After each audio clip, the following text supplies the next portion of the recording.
I've traveled all over the world and hate to admit it, but I had pretty low expectations of my 2-week trip to Israel, thinking that I'd mostly see sand, rock, and desert. Instead, it was the most faith-building and life-changing trip that I've ever taken. We visited ancient roads and historic sites, but every stop was new for me. History, geography, archaeology, and faith all blended into an unmistakable unity. But out of the 1,000 highlights, the most incredible for me was the Garden of Gethsemane, where Jesus went to pray after the Last Supper. We can read this story in our Bibles, how Jesus went there with his disciples and asked them to pray, while he went ahead all alone to pray. How the disciples fell asleep, and how Judas and the soldiers came and arrested Jesus. But when you're sitting in the actual garden, it truly comes alive.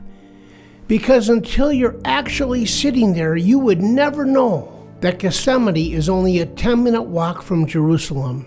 And when you're sitting in the garden, there's only one way to look, and that is out and across a little valley. There, you'll see the towering walls of the city of Jerusalem, and above those walls, Jesus would have seen the temple.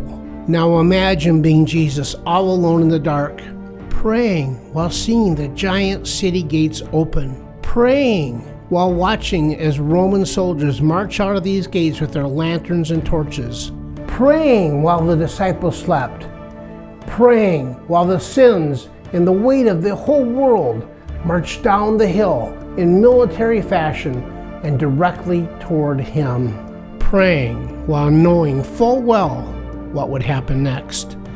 No wonder Jesus sweat blood. All he had to do to escape was simply walk a few steps back into the dark woods, but with raw courage and enough love to die for you and me, Jesus stayed put and continued to pray. Let's pray ourselves. Dear God, please bless us with the raw courage and your love so that we can do the right thing today to be like you.